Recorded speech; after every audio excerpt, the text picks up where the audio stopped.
So much of the music we love has to do with the people we love. Remember the first moment you heard your song? The first song played at your wedding or your daughter's wedding. The music of your lifetime is colored by the relationships you have. That's why we thought it would be fun to get together some country music couples to tell their love stories and sing their favorite love songs to share with you in an intimate setting. Celebrating love and relationships, this series is sure to make you smile and reminisce about those you love in your life. Welcome to Country's Family Reunion, Sweethearts.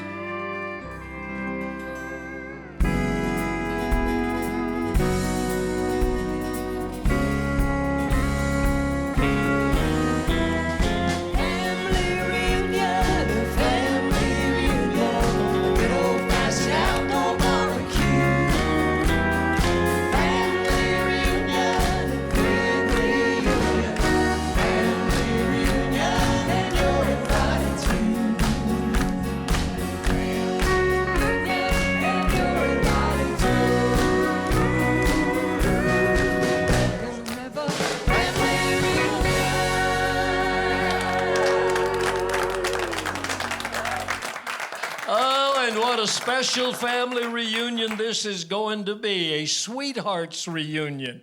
Everybody that's here, your favorites that have been on our family reunion shows down through the years, but a little different twist in that the husbands of the females, the wives of the males are here. It's couples day. This is either going to be the greatest show we've ever done or it's going to be a train wreck. And I'm expecting everybody here to contribute to making it the best show we've ever done. I'm telling you what, I don't know if anybody's noticed, Norah Lee Allen sitting here next to me with her husband, Dwayne. Have you noticed everybody really cleaned up extra good today? They had to be on their best behavior. That's it. How'd you get him in a suit and tie? Oh, he kind of likes to dress up. It's a role play thing.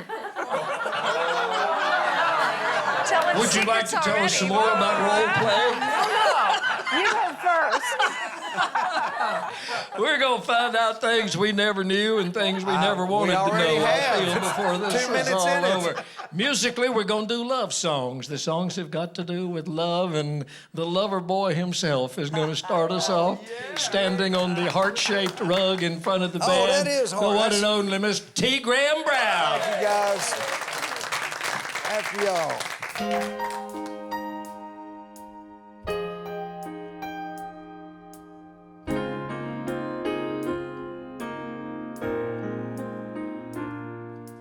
Close your eyes and visualize that day in spring, the moment when I met you from the start. Down in my heart, I knew for sure I never would forget you. Now I see what I used to be. Oh, I'll never be again. Oh, I remain forever changed.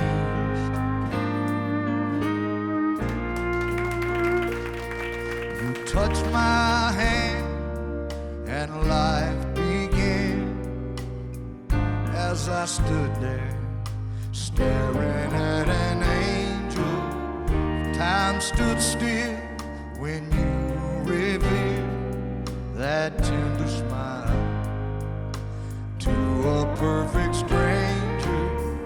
I see what I used to be. Oh,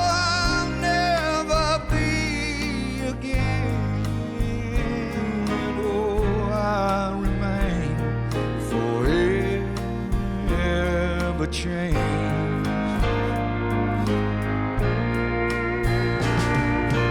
You took control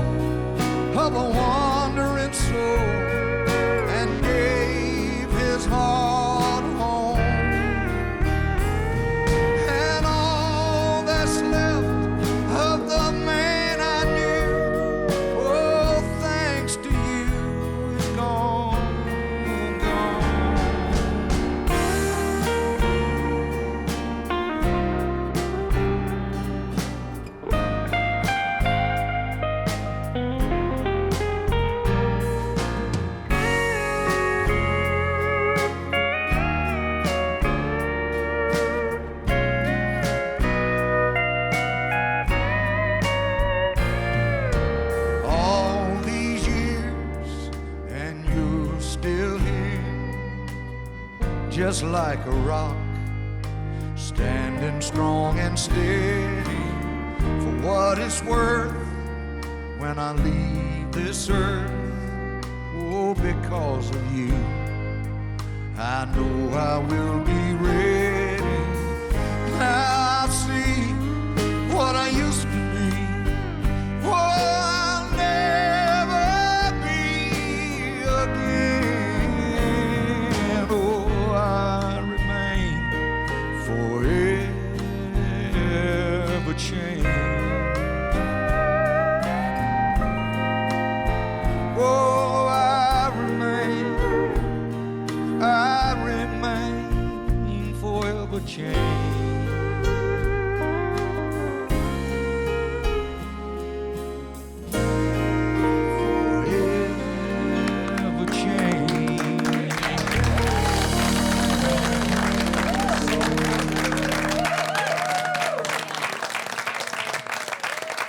T. Graham Brown. Did you write that?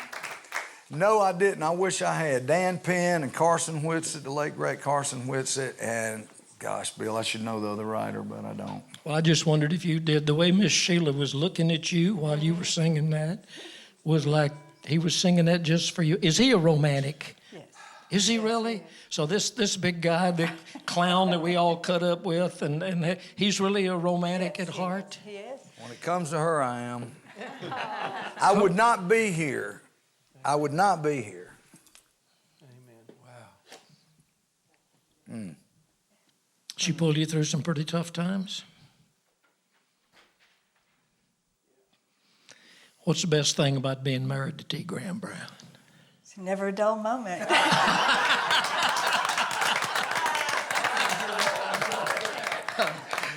Okay, don't get choked up now, but tell me the story. You started to tell me, and I said, wait till we get in the studio, about the midget. You were married by a midget or something? Little people. That's little people. Sheila and I had we had already sent out announcements that we were gotten married on November the 30th. So we had to get married. It was a Sunday. So our plan was to get in the car and go up to Lake Burton, which is in North Georgia. And we passed about 5 churches. So we were just going to pull in there and catch a church coming out and get the preacher to marry us. Well, we got a late start and all the churches were gone. We stopped at every one, nobody there. So we finally got to this next town. It was getting dark, and I called up the police department and asked them if they knew a justice of the peace. So they gave me this name, and I called it up, and this woman, this answered, it was, hello. And man, I thought, oh no, I said, and I gave her name, and I ain't gonna say her name. Is this, yeah, this is her. And I said, can you marry us? Yeah, I can. I'm in my bathrobe. I had to work last night. So she said, you know where the prison is, Alto. So I said, yes, ma'am. She said, go to Alto, take a right, go to 4-way stop, take a left with the third house on the right. I said, okay. So we went to Alto, took a right, went to the 4-way stop, and there were 3 paved roads, and one on the left was a dirt road that we had to turn on. We kind of looked at, oh, man. So we got down there, and the third house on the right was a trailer. And it was this beat-up old trailer, and I'm telling you, it was a quintessential thing. There was car up on blocks, and there was these little kids out there playing. They were nasty. And Sheila was looking at me like, please let's don't have to do it. So we knocked on the door, and this midget with warts all over his arms. He had warts all over his face. And we asked him, we said, is she home? And he said, yeah, she's home. So we came in there, and she was a midget and had warts all. And there was a guy sitting over there, and I remember he had a tank top, and he had stripes going around. He was sitting over there with his hair slicked back, drinking a tall Pabst Blue Ribbon. So the lady got up out of her lazy boy, and she said, y'all want the long ceremony or the short? She went short. I mean, barely got it. So she gave us this quick thing, and they took a Polaroid of us, and there's a naked light bulb hanging right above our head in that trailer. And so I had a tall blue ribbon with a guy, and we went on to the lake. And that was how many years ago? That was 1980. The secret to a lasting marriage. Yeah, secret to a lasting marriage. So Sheila, wait a minute. So Sheila went to town one time and went to the courthouse, and this woman said, did you get married? I thought y'all were getting married. And she said, yeah, we got married. And she said, I never got the paperwork. So I had to go back and call that woman up. We went back to the prison, took a right, four-way stop, took a left, and had to go back there and get the woman to sign it again, fill out a thing. She said, you want me to send it in? So she said, Sheila, no, we're going to send it in ourselves. You know? So a woman midget with the warts. But it's lasted, look how many years. You had the short ceremony, but the long marriage, and that's the best God way to bless her have it. heart. God bless her heart, too. All right, she says the best thing about being married to you is you never know what's going to happen. What's the best thing about being married to that pretty lady, besides her pimento cheese sandwiches? Hey, she does make some good pimento cheese in the sandwiches. world. She's just sweet. I never have met anybody as nice as she is. She's just really sweet. How much are you involved in his career? Do you go on the road with him, tour with him? I do go on the road. She all does the time. everything. All the time. She's a good one, man. She's a good one. I highly recommend if you can find one like her. You got any sisters at the house? No. She's the only woman in her family. But she's a good one, Bill. I mean, really. I'd have been face down in a ditch a long time ago, seriously. She's pulled me out. What did you do? How do you pull somebody out of a ditch? You just have faith in them and turn it over to God and keep praying for them all the time. The song Wine into Water. It's the story of our lives. Autobiographical? It's the story of our lives and a lot of other people. And that's going to be our mission for the rest of the time we have, is to get that song heard and let people know that there's hope for anybody that's going through anything that tough. A lot of hurting people out there, Bill. Good Lord, we met them too. Every time I hear you do that song, I choke up. I mean, it's just, and I've heard you do it a jillion times. Wow. Because I know it's honest. I know it's true. This is just, yeah, it's the real thing. You wouldn't believe how many emails and people come up to, it's really helped a lot of people, thank God. I ain't got anything to do with it. It's that song, it ain't me, but it sure is working miracles out there. It's hard to believe. It's really, it's doing it. I remember when you just have the one child, right? Yes. Acme? Acme. Your son. Did you name him after the boots? No.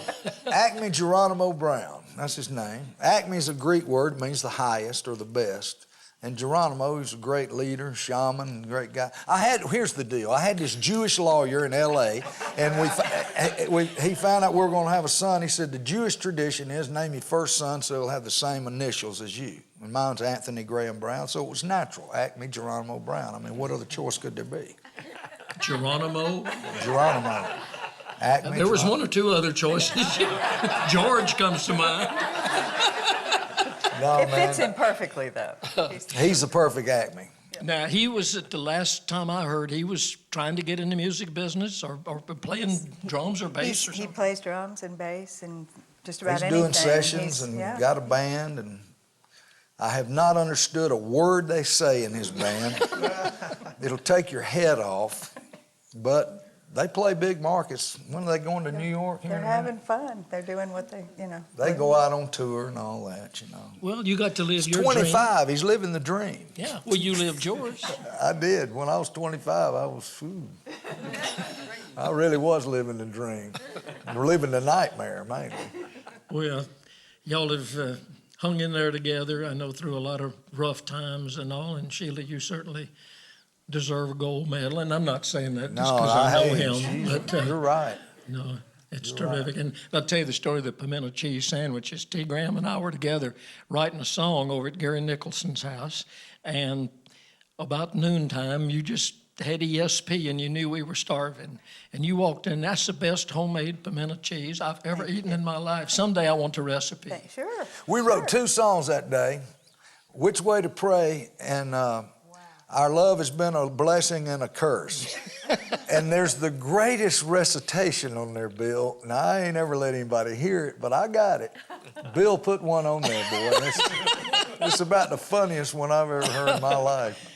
Well, promise me you won't play it for anybody. No, I'll play it for you, though. You'd love it. I got it. It's really funny. Well, that was a fun day. Y'all are sitting next to another pretty special couple over there that have an interesting story, and they've told the story on our show before, T.J. Sheppard and Kelly Lang. Great to have you all here together. We were married by the wrestler Andre the Giant. I'm just kidding. So is that a true story? Yeah, it's true. That's incredible. Did you say warts and it was a prison? No, she had warts all up and down her arms and growing out of her What was hair. the prison? What was the thing? You had to go to the prison, take a right, go to four-way stop, take a left. So you might say that person was the Wharton. You've been sitting here all this time trying to figure something fun out, right? Oh, good Lord. Yeah, we got kind of a, I don't know, It's Ricky's fault. It's Ricky's fault. We were having dinner at Ricky's house. I swear this is a true story. Right. One night, and we were sitting there eating chili that Sharon had fixed, and all of a sudden, out of nowhere, Ricky looked at me and he said, "So when are you going to marry her and make her an honest woman?" And I said, "Huh?" He said, "I want you to get married right here at the house, and we'll have the wedding right here." And that kind of got me to thinking about getting married. And so...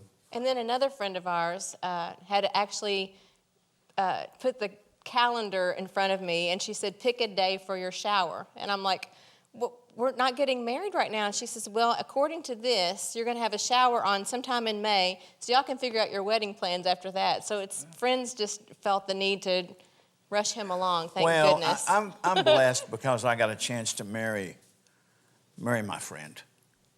And a lot of us in this room would probably say that we married our best friend, because I've known Kelly for so many years, and she'd been a part of my life for so long that I can't remember a time that she wasn't there.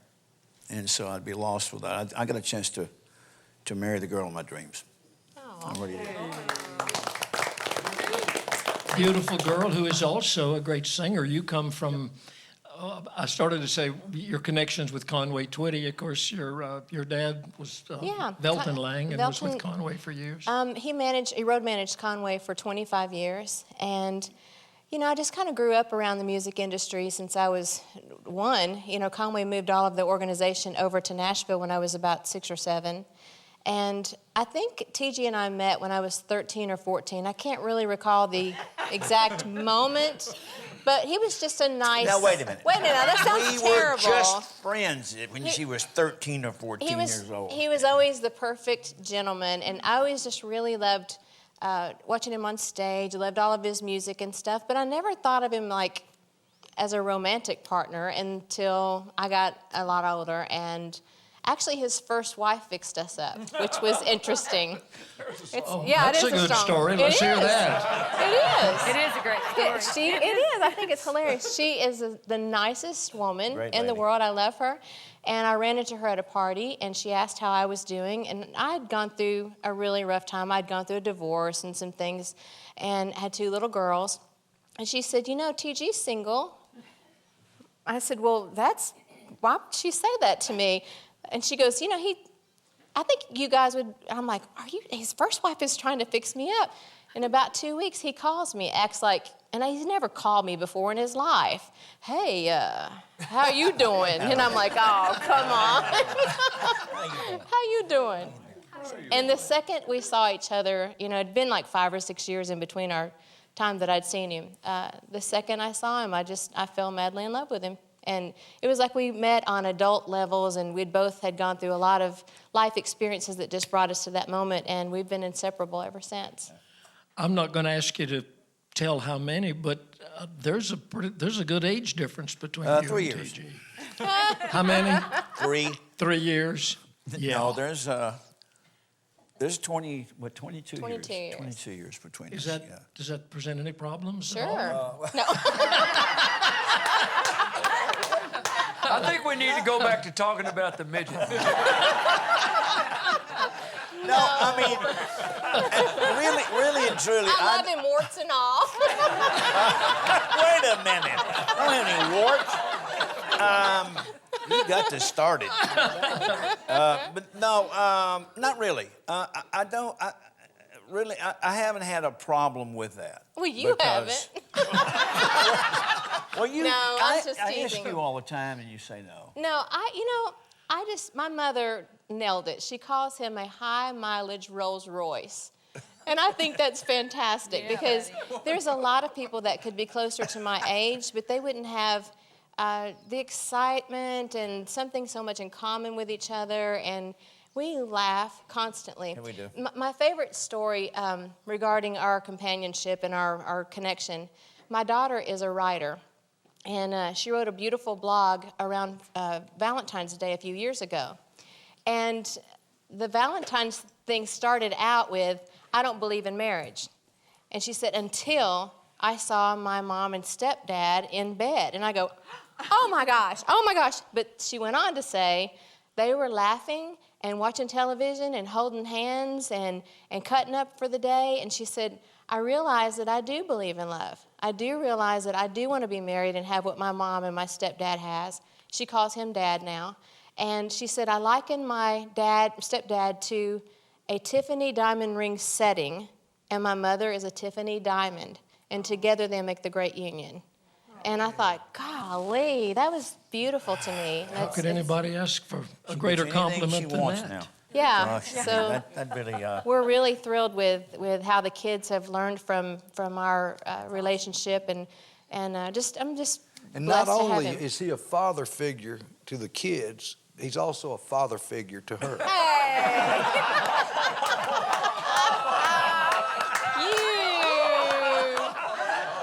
Is it too late to leave this show? So the fact that I call him Big Daddy is a problem for y'all. No. Actually, at home. Oh, no. At home she calls me Do. I do. Because I mean she loves Loretta, and Do and Loretta were kind of like inseparable. And I'm nothing like Do was, but she'll run around the house talking like Loretta Lynn half the time, and calling me. How you say it? An egg, so yeah. No, I'll just get in the mood and I'll go, Do, quit grinning like an old butt. You know, the whole day I speak like Loretta, and he answers to Do. And it's Do Sheppard in my telephone. So. Well, you two sing, and you sing together. Now, Sheila, you don't No. sing or perform. Just standing behind your man there. But you guys sing together. Do you tour together a lot, or? We do. Well, we have a new duet project that we recorded this past year, and we're starting to do some dates together because we love singing together on stage. I've always supported Kelly in her career, and she's always been there for me. And it's great to be married to someone who understands the business and what you go through and what it's all about. I mean, she knows that feeling of standing on stage and feeling the crowd and that incredible thing that we all get as performers on stage that is nowhere else in our life. It's an incredible thing that happens to a performer on stage, and I think that's why a lot of us you get, it's like a drug, really. I mean, when you hear the applause and the adulation that people give you, it's an incredible feeling of accomplishment in your life and what you've done, and she knows that feeling. And so I can go home after being on the road, and she'll say, how were the shows? And I'll go, it was this kind of crowd tonight. She says, yeah, because she's been there, she knows. And so I'm fortunate to be married to somebody who understands the business. And, Y'all sound great together. I heard you in here yesterday rehearsing Islands in the Stream. How about a little bit of that from you? Sure. T.G. Sheppard, Kelly Lang. Okay, Dolly. Ready? Sure.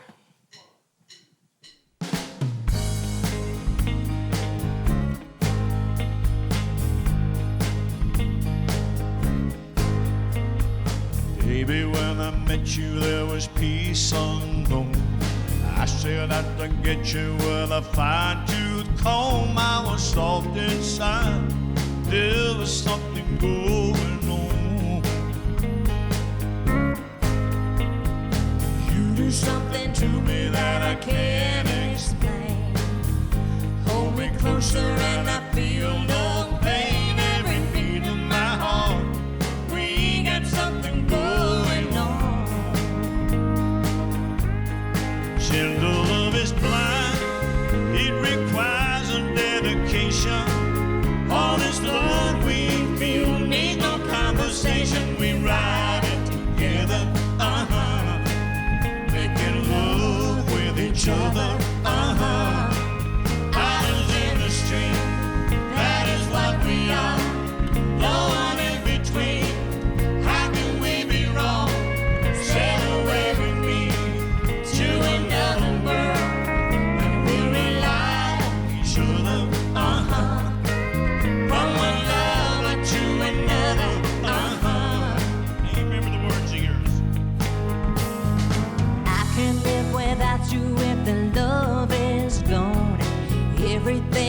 nothing if you've got no one and you're just walking the night, slowly losing sight of the real thing. But that won't happen to us, and we got no doubt. Too deep in love and we got no way out, and the message is clear. This could be the year for the real thing.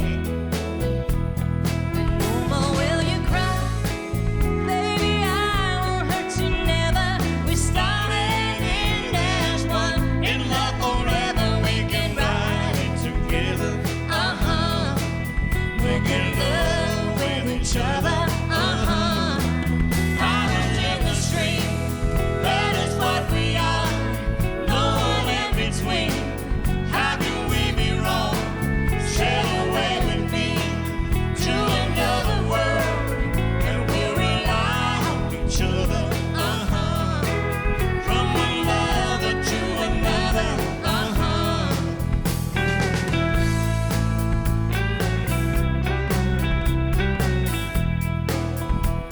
Sail away. Oh, sail away with me, yeah. Islands in the stream, that is what we are. No one in between. How can we be wrong? Sail away with me to another world, and we rely on each other. From one lover to another. Islands in the stream, that is what we are. No one in between. How can we be wrong? Sail away with me to another world, and we'll rely on each other. From one lover to another.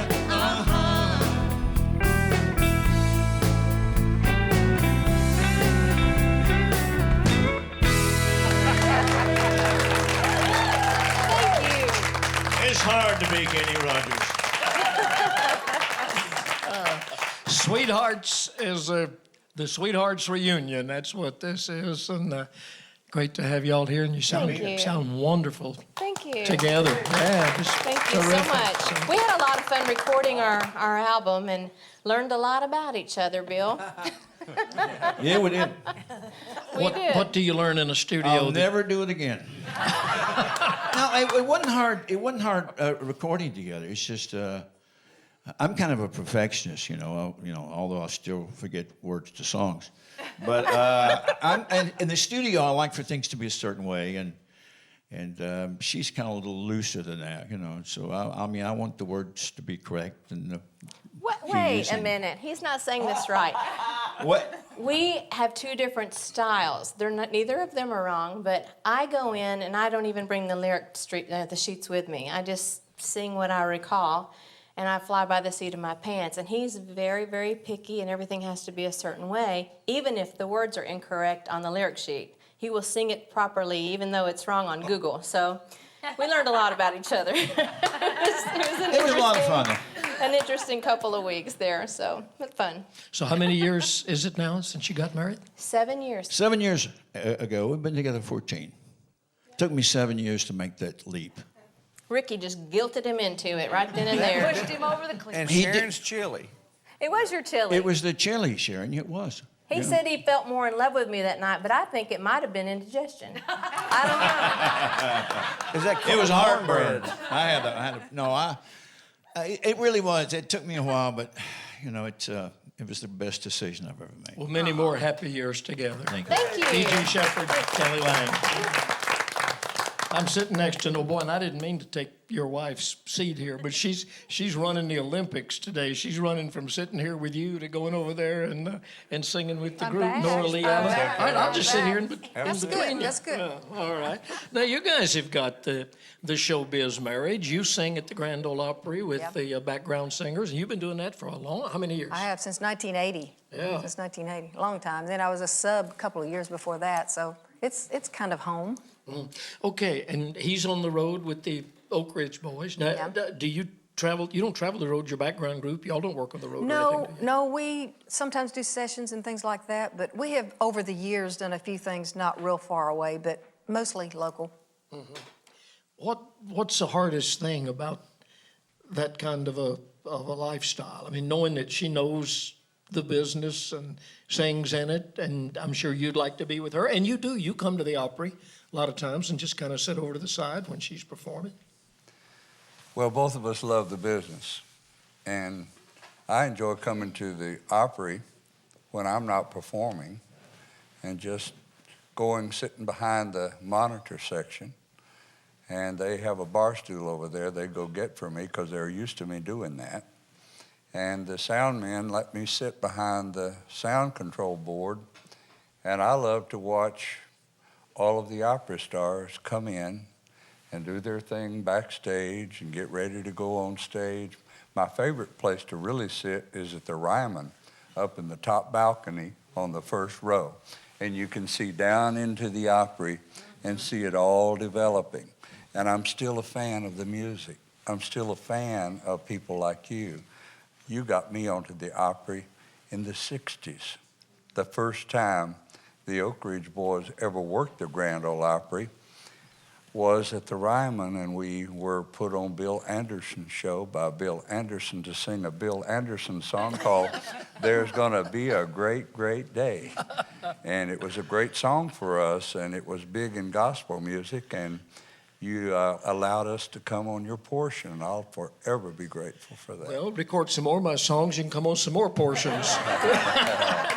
Let me tell you how great a song that was. That was the last gospel song they did, and then they went into the country field after that. So. Oh, we've cut many more of your songs since then, and I love them all. Well, you've been very kind, and I appreciate that. And it goes both ways. I'm a gigantic Oak Ridge Boys fan. Now, you grew up in gospel music or Christian music. Your family was musical, Yes, right? I was raised in Southern gospel. My sisters and I had a trio. We traveled semi-professionally for about 16 years. We traveled about 7 states. And What is semi-professional? It means you get paid one night and the next night you don't? you might get paid, or you might get vegetables out of the garden, or, you know. Actually, it's what my brothers and I are doing right now. We've all been there. But we didn't, Mom and Daddy would not take us out of school to go on the road professionally. So we got to do a lot of big things, but we had to do our homework. We had to be at school on Mondays. And so that, you know, we were busy. We were busy a lot, but that's what we chose to do. And it prepared me for the rest of my life. You know, my daddy was very strict. You say your words correctly and you practice, you rehearse. And that's been a big benefit in what I do, you know. And he was raised pretty much the same way. So that was easy for us to have a lot in common because we were raised alike. So that helped. How'd you meet each other? When the former Oak Ridge bass singer, Herman Harper, I had known since I was a little girl. And my family always followed. Whatever group Herman was in, we would go see them. And he migrated and eventually became an Oak Ridge Quartet member. We naturally would go see them. Then Dwayne had joined the group. Well, naturally, I met him. We would go to their concerts, and then they became the Oak Ridge Boys. And we knew each other 2 or 3 years before we dated, and then it just happened. You know, we just started dating, and kind of osmosis, I guess. How many years you been married? In about 2 weeks, it'd be 45 years. Wow. That's terrific. And how many children? Of course, Jamie, your daughter over there, who Jamie, everybody accuses of being your sister. I know, she tries to look like me. We have Jamie, and then we have a son, Dee, and we have 4 grandchildren, and they all sing. They sing harmony, they play instruments, so it's just an itis in this family. It's a music itis. Yeah, well, it's been known to affect a lot of families. I think so. Yeah, Everybody in this room. Could we get y'all to do a duet? Do you do many duets together? No. No, this is the only one. First, last, and only, huh? Right. Actually, a few years ago, when our children were pretty small, we decided what we wanted to do for our family was record them an album. And so we hired all of the best pickers that had played on all of the hits of the Oaks, and we recorded a complete album of just the 4 of us. And we pressed up enough for our family, and we never sold a copy. We gave it to them for Christmas. Wow. And it's never been on the market, but on that album, we cut a song that Norah Lee actually brought to the mix. Actually, it's from the old Louvin Brothers catalog, isn't it, Norah? Charlie sang it. Yeah, I don't know. Charlie sang it on the Opry, I heard and it she one night. brought that to the table when we were looking for songs to sing, and it fit our family and the way we look at things. And so we've had one other opportunity to sing this, and it was down at the Hall of Fame when we were singing for someone, I forget who, but we'd like to do that for you today. Great. What's the name of the song? When There's Love at Home. All right. Dwayne Allen and Norah Lee Allen. The Allen twins.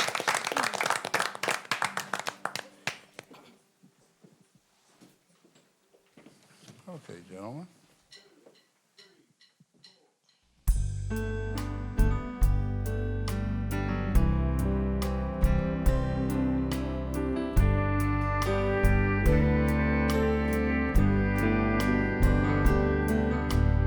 There is beauty all around when there's love at home. There is joy in every sound when there's love at home. Peace and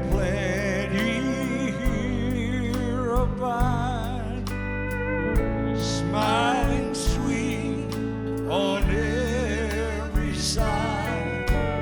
Time does softly, sweetly glide when there's love at home. In the cottage there is joy. When there's love at home. Hate and envy won't annoy. When there's love at home. Roses blossom beneath our feet. All the world's a garden sweet, Making life a bliss complete when there's love at home. Love at home. Love at home. Time does softly, sweetly glide when there's love at home.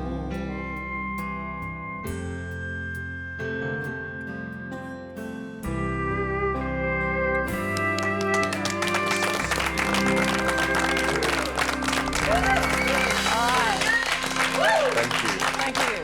Thank you, guys. Norah Lee and Dwayne Allen. That's fantastic. I could hear the Louvin Brothers doing that. Stay there just a minute and look at the little screen. We've got some pictures, I think, from a family Okay. scrapbook of Dwayne and Norah Lee. If we can pull them up here and take a look at them. I think y'all went back and found some oldies but goodies for us.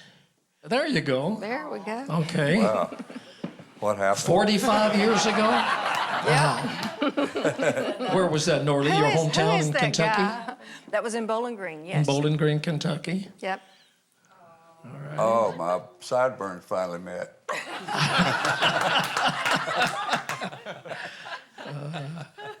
I think is there one more? That's some special Oh my friends. goodness! Yeah, there you are with another All right. pretty famous couple. Yeah. Former president Yeah. and First Lady George and Barbara Bush. You Good family friends of ours. became very close Yeah. family friends. Dwayne, I heard you say yesterday, I think it was, that you just got off the bus from Kennebunkport, Maine. Were you up there visiting them? Or? We went by to visit with and have lunch with George and Barbara on Monday. And happy to report they're both doing really, really good. Wonderful. So they send their blessings to all of you too. I told them we were coming down to doing a lot of shows with all of the reunion friends here, and they watched that show. They love it very much. Do they really? Yes, they Big do. country music Cool. fans. That's Yeah, big wonderful to music, know. country music Yeah. fans. Yep. Yeah. How did you get to be friends with them? How did you know them? Well, we were doing a barbecue on the lawn for President Reagan. And it's when both sides of Congress, the House and the Senate, come to have their annual barbecue on the lawn. And you're supposed to leave all the politics in the building and come out and party together. Well, they invited us to come. And we were doing an afternoon sound check. That afternoon, we looked up toward the White House, which was really kind of an awesome feeling, just seeing what we were looking at. And here comes this long, lanky guy running toward the stage with a sack over his shoulder. Got closer to the stage, we thought, that looks like Vice President Bush. We had heard that he was a fan of ours, but we didn't know for sure. A lot of people say a lot of things. But he got down there and he started requesting album cuts. Okay, we'll do Freckles for you. We haven't done it hardly at all, but we'll do it for you, the Vice President. What else? Well, he started naming album cuts off of our albums. Awesome. Well, we knew then that he really was a fan. He gave us all T-shirts. He had to go to Africa, so he couldn't be at the show that afternoon. He wanted to hear a show. So we did a show for him that afternoon on the lawn. After that, he started inviting us to come to different things, and we became dear friends. That's wonderful. Great story. Of course, that was you and the Oak Ridge Boys. Norah Lee, I was there. guess you were there. I was there. Oh, you were there? I was there, Oh, so yeah. you get to Yeah. be a part of that. Yeah. Well, that's wonderful. 45 years together. Dwayne and Norah Lee Allen. Yeah. Y'all come on back over and have a seat. Ricky and Sharon. Ricky Skaggs, Sharon White, another two showbiz family. How's it working so far? How many years? 33 year. Not bad. 33 years. It's working. Think it'll last? I think it'll Yeah. last. Yes. I think it'll last. Sharon, in Ricky's book, which I have been touting at various points and places around, he talks about meeting you and seeing you, I think, for the first time. I think, if I remember it right, you were kind of overwhelmed the first time you saw her, weren't you? Yeah, I heard this beautiful voice, and she said, keeps saying that was her mother singing. I was on the stage with Mom and Dad and Cheryl, and Mother was part of the trio and sang the high part then. And he came up. Well, I was carrying some records to go to the record table. That was part of my job when I was with Ralph Stanley, was to set up the record table and sell after our show. And we'd already been on with Ralph, and then the Buck White and the Down Home folks come on after that. but I had seen him and Keith Whitley with Ralph the month before in Bean Blossom. My family was in Bean Blossom, Indiana for the big Bill Monroe Festival. And everybody was talking about these two young boys that were traveling that summer singing with Ralph and how good they were and how they sound just like the Stanley Brothers. And we were in our campsite when they started singing, and we went and ran to the stage. I mean, it was just a sound going through the trees, and everybody did. It was just drew everybody like a magnet. And we stood there and watched them sing, and it was those sounds that we'd heard on record, you know, like the Stanley Brothers. And we were working the following month, which would have been July, in Kilgore, Texas, on the same festival. So Cheryl and I said, we're going to meet them guys next month. And so we went up to their record table. I'd never done that before in my life, introduced myself to a young man. But I said, I'm Sharon White, and shook both of them's hand. And then Well, tell who the other one was. It's Keith Whitley. Yeah. Wow. I thought I said that. I'm sorry. Yeah. I just say Keith like everybody ought to know who that is. Cheryl went up to Keith, and you come up to me. That's the way he remembers it. That's just fine. Was it love at first sight? My heart Pounded a little bit, yeah. I really, I was trying to figure a way that I could see her again before that festival was over. And so they had sung a song called When the Golden Leaves Begin to Fall. That's the song I heard them sing. It just blew my mind, the harmonies are just so good.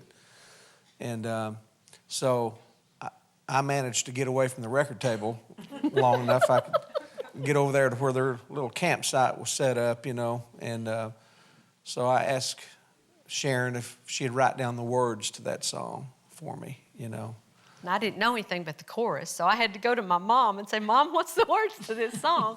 And she's just Mom's flying, Mom was like, don't you get it? I was totally oblivious. But Of all the pickup lines I've ever heard in my life, honey, will you write down the words to that song?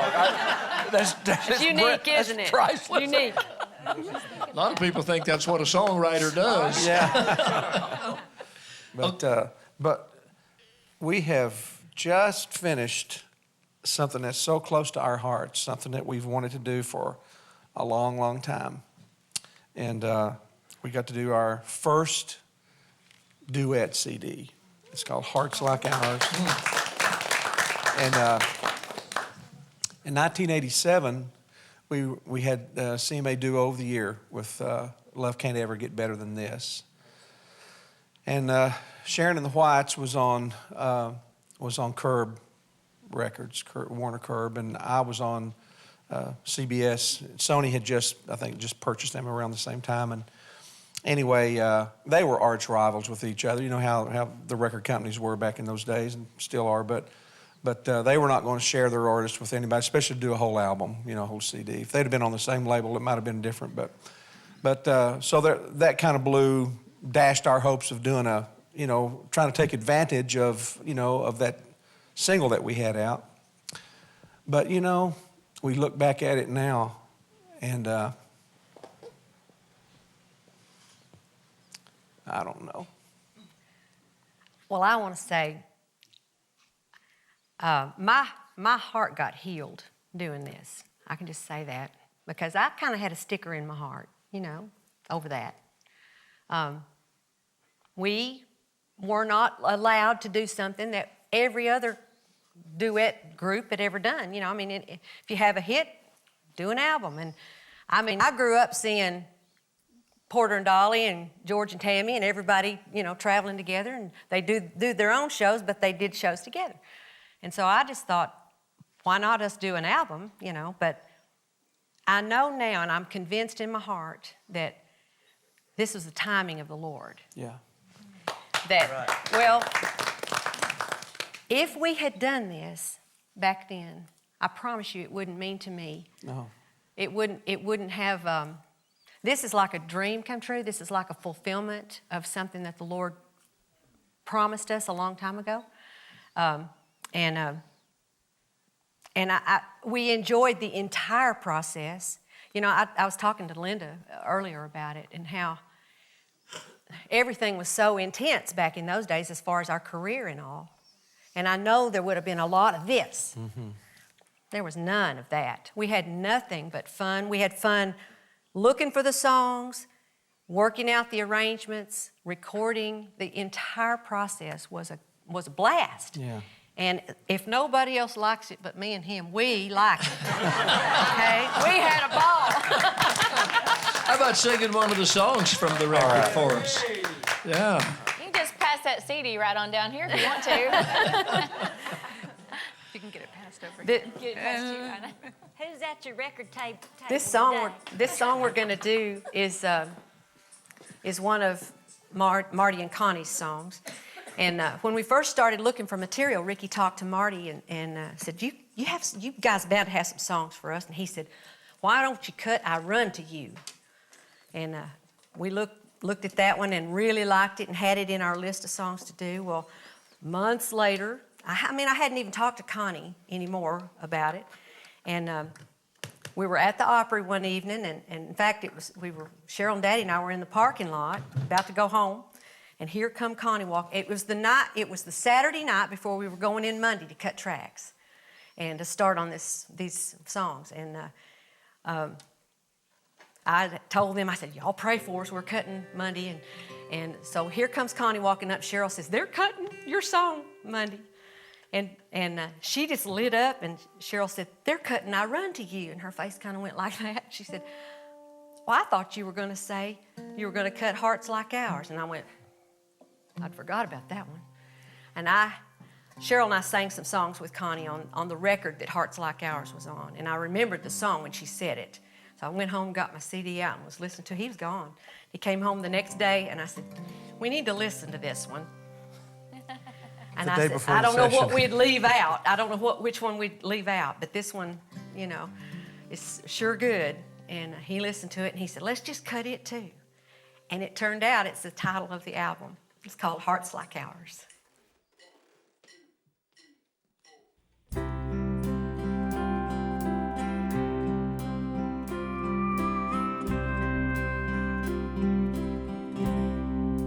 Like a rolling river, we keep on and on. Sometimes just the two of us out there on our own. Through the fire, through the storm,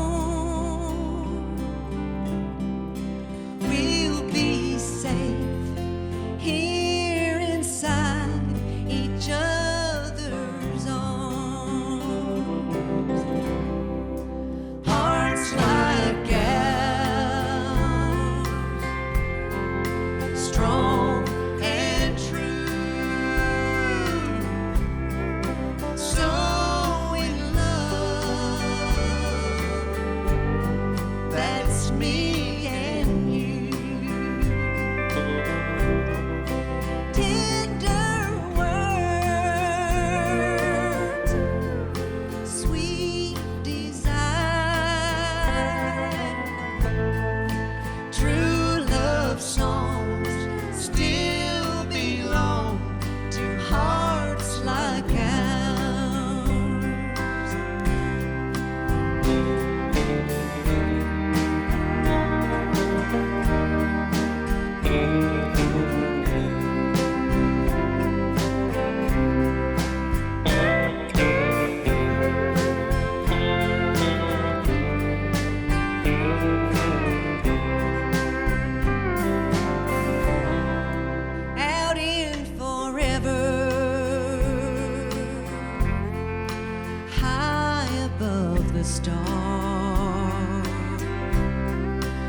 Shining down on us, right here where we are,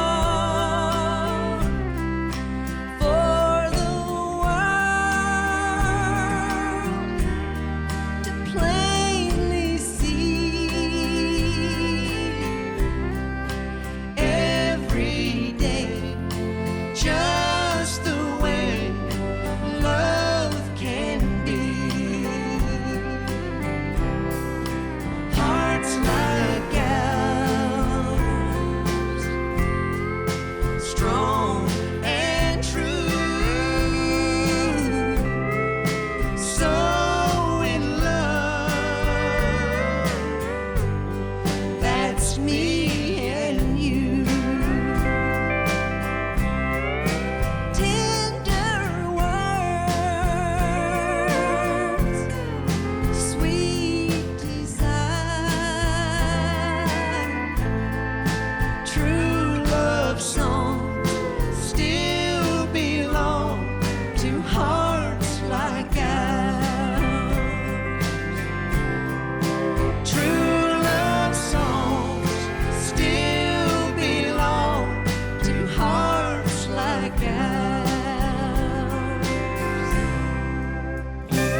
Yeah, that's awesome.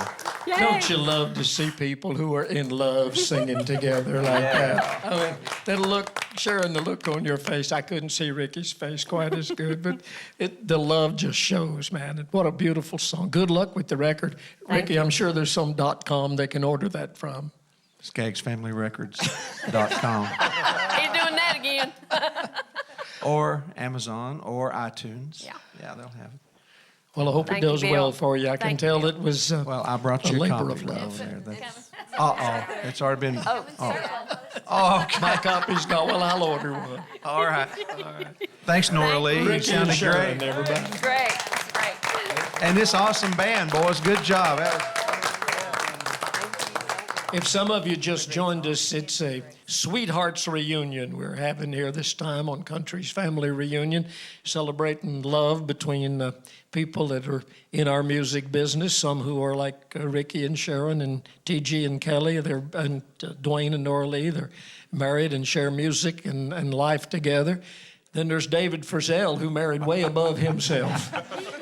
Your beautiful wife, Joe. We're glad to have y'all here as a part of this. Thank you. Wow. Yeah. Joe, I don't know if you sing or ever perform, but I do know this. I'm on your mailing list for all of your emails and things that go out. You're very, very involved in David's career. Very, yes.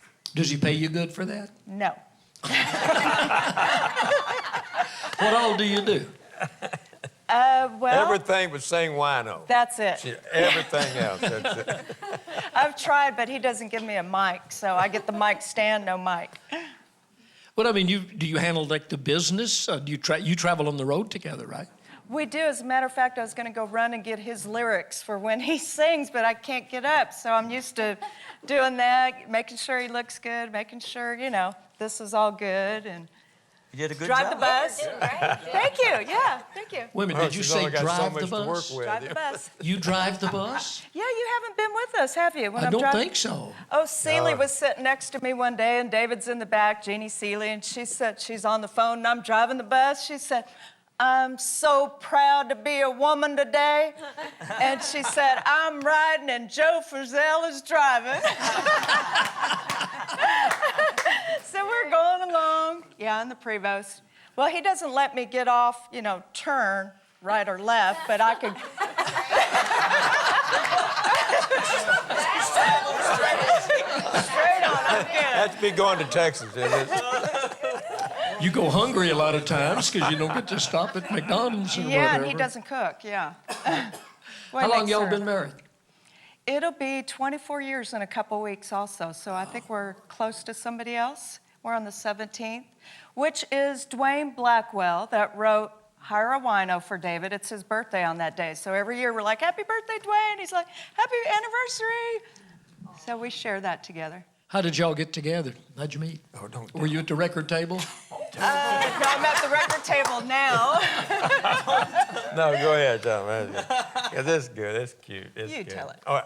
Well, I'll tell it. Okay. I was in California doing a Merv Griffin show, and that's a long time ago. And the people I was with, our management and all that, took us out to the Palomino Club. Jerry Lee Lewis was playing. And so they set us right there in the front, me and my man, different people with me. And all of a sudden, they set these three girls down, and she was one of them.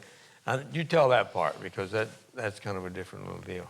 Well, we're having some trouble getting into the show because there was a lot of people there. And all of a sudden, this guy comes up to us girls and says, we got a seat for you girls. And we're like, really? Because we couldn't follow us. So here we go. We're getting closer and closer, right at the table near the stage. I was like, oh, this is great. And here's all these guys in that table, and then you could see Jerry Lee. So there was a whole lot of shaking going on that night. I met David on the way back to meet Jerry Lee Lewis, but I met David first. Yeah. She never made it all the way back to see Jerry Lee. Did you grow up a country music fan? Were you aware of the Frizzell legacy in country music? Actually, I am, yeah. Merle Haggard, Lefty Frizzell, Johnny Cash. You were familiar with all of them before you met David, I'm saying. Yeah. Mm-hmm. Not after. It was just David after that. Elvis, yeah. But yes, I'm a big country fan, Buddy Holly fan. We just finished a country tribute to Buddy Holly. So we love the oldies, we love country music, and we get to be around all these people, which is, we work together, we play together, and it's a treat because I am a fan and of all you guys that are sitting in here. So our work is almost like play because you enjoy it. You enjoy the shows, we enjoy each other's company, each other's cooking. Hey, Bill, we did that Buddy Holly thing, and we've done some other things. These two are amazing. Yes, they are. They are amazing. They work together so well. They got it down. They got it together. There's nothing left to... She's the one. No. But, no, they got it together. They're perfect. Thanks, they're Steve. perfect. Thank you. You guys are perfect, though. They're good ones. You guys are good ones. Does she make good pimento cheese sandwiches? Well, if she does, she never has brought any around. I'm not going to top Sheila's pimento. You don't sing though, do you, Joe? I do, but not with Mike. Okay. So. You don't perform. Not in any particular key. Yeah. It's awful. I don't have a key. Yeah. I was sitting there one time and there was this piano, so I was and she started singing, and I couldn't find it. All these keys, and it wasn't on there. I thought, somewhere there's a note, but I cannot find it. So I get to do all the other stuff. But she's so unbelievable. I write all the songs for her. Every song I write for her. Aren't you going to sing a love song that you wrote for her? If you would like me to. Yeah, absolutely. Yeah, come on up and do it. All right, so applaud one more time. Now, the two of you don't have any children together, do you? No. I didn't think you did. Wait a minute. She's running for the record table. Oh, yeah. You've got... Would you help me here, please? Does it... There you go. Stick it in. See what I get to do, Bill? Life support. Yeah. Well, let me just amplify this. Might just as well. All right. Oh, man. We got stories to tell. Oh, wow. Okay, yeah.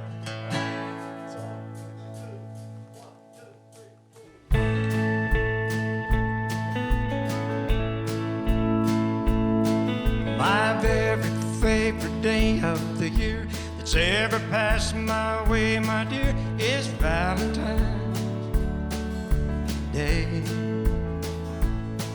And of all the loves I've ever known, and your heart is where I call home on Valentine's Day.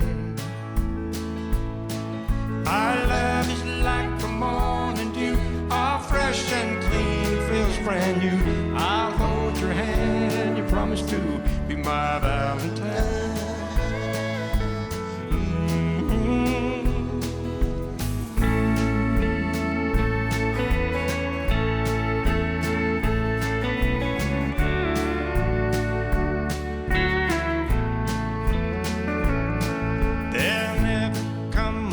That I won't wanna be right by your side on Valentine's Day. It's a day of love and holding on, promises of days to come on Valentine's Day. Our love is like the morning dew, all fresh and clean, it feels brand new. I'll hold your hand, you promise to be my Valentine.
Joe, when he sings that and you know that he wrote that for you, how's that make you feel? It makes me feel great. Make you want to cry or laugh? Depends. You know, he writes a lot of them, so that's a crier.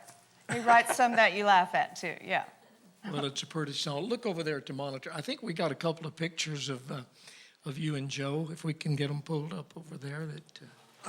Okay, now, what's going on there? Yeah, what is going on there? What is that? Do you remember that picture or where it was taken? Or Let anything me about it? see. No, I don't know where that was taken at. That is It you wasn't she's at the kissing, house. right? Let me check that beard out. That was, oh. There's you and Joe with With Merle. yeah, with Teresa and Yeah. and Merle. That was during the taping of This Is Our Time, a show we did, I think it was 2008.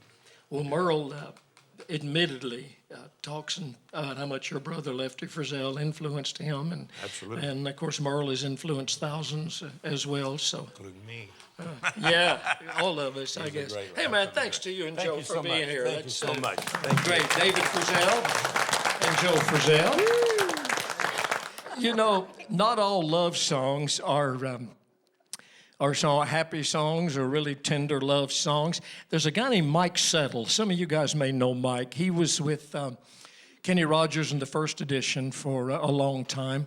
He wrote a song that they had a big hit on, and everybody knows the chorus to this because it's been recorded many times. Dolly recorded it and other people, and I made a record of it one time. But, hello. The story in this song, it kind of paints it all in just a little bit different way. And I thought, since I don't have anybody with me today, I thought maybe that I'd share this song. And we're going to kind of think about what this song says, because there's a lot of truth. Those of us that are out on the road and we leave the people that we love at home, and we don't necessarily want to, but we sort of have to. And I guess that's the mood Mike Settle must have been in when he wrote a song called But You Know I Love You. And I bet y'all can sing along with me on the chorus.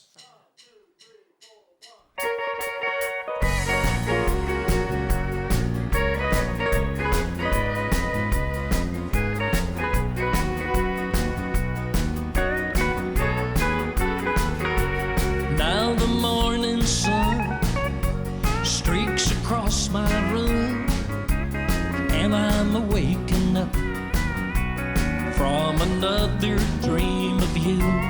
Yes, I'm on the road once again, it seems. All I've left behind is a chain of broken dreams. But you know I love you. Yes, I love you. Oh, I love you. How I wish this love was all we'd need to live. Oh, what a life we'd have. 'Cause I've got so much to give. And it seems so wrong deep inside my heart that the dollar sign should be keeping us apart. But you know I love you. Yes, I love you. Oh, I love you. If only I could find my way back to the time when the problems of this life had not yet crossed our mind, and the answers could be found in children's nursery rhyme. I'd come running back to you. Oh, but you know we can't live on dreams alone. We've got to pay the rent, got to leave you all alone. But you know I made my choice many years ago. Now this traveling life is the only life I know. But you know I love you. Yes, I love you. Oh, I love you.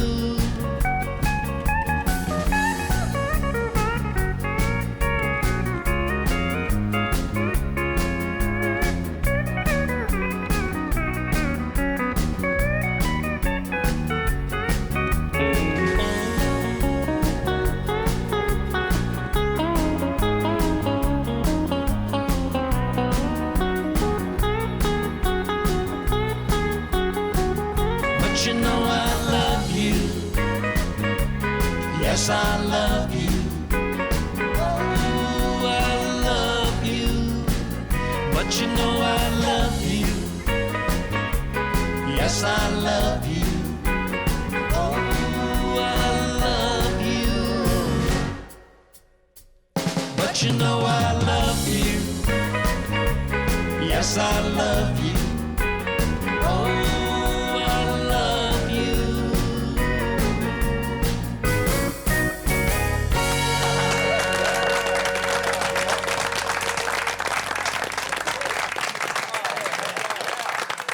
Thank you. Thank you for your help.